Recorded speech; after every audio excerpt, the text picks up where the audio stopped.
মিরসরাইতে আমরা প্রায় 850 একর জমিকে আজকে থেকে ইয়ারমার্ক করছি, নীতিগত সিদ্ধান্ত হয়েছে। এখন সময় বাংলাদেশের প্রতিপক্ষের চোখে চোখ রেখে কথা বলার সময় এসেছে।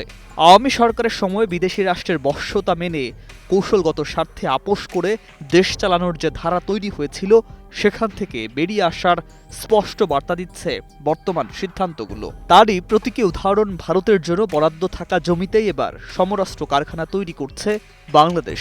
লক্ষ্য একটাই, নিজের সক্ষমতা নিজেই গড়ে তোলা। এমন তথ্যই উঠে এসেছে bdnews24.com-এর প্রতিবেদনে।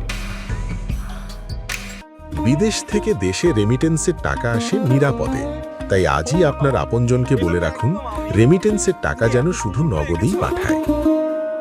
চট্টগ্রামের মিরসরাইয়ে ভারতীয় অর্থনৈতিক অঞ্চল প্রকল্প বাতিল হওয়ার পর অব্যবহৃত পড়ে থাকা জমিতে সশস্ত্র বাহিনীর চাহিদা পূরণে সমরাস্ত্র উৎপাদনের সিদ্ধান্ত নিয়েছে অন্তর্বর্তী সরকার।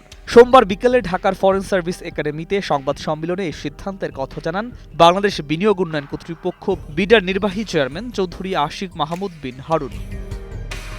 তিনি বলেন, বাংলাদেশ মেশিন টুলস ফ্যাক্টরির উদ্যোগে এই কারখানা স্থাপন করা হবে এবং বিডার মাস্টার প্ল্যানে যুক্ত করা হচ্ছে defence industrial zone.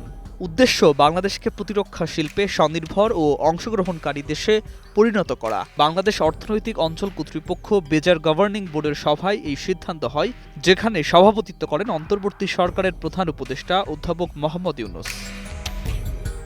Ashiq Mahmud স্পষ্ট করে জানান, বাংলাদেশ কোনো হাইটেক বা আক্রমণাত্মক অস্ত্র উৎপাদনে যাচ্ছে না। যুদ্ধক্ষেত্রে সবচেয়ে বড় সংকট তৈরি হয় গোলা বারুদ ও মৌলিক যন্ত্রাংশে। সেই বাস্তবতা মাথায় রেখেই উৎপাদনের পরিকল্পনা। ভারতীয় অর্থনৈতিক অঞ্চল গঠনের জন্য আগে প্রায় 800 একর জমি বরাদ্দ ছিল।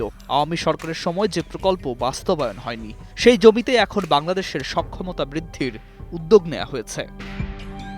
তার ভাষায়, এই প্রকল্পকে শুধু রপ্তানি বা শিল্প উদ্যোগ হিসাবে দেখলে ভুল হবে। এটি দেশের সার্বভৌমত্ব, নিরাপত্তা ও আত্মমর্যাদার প্রশ্ন। একই সঙ্গে ফ্রি ট্রেড জোন স্থাপন ও বিনিয়োগ সংস্থাগুলো একীভূত করার সিদ্ধান্তও জানানো হয়েছে।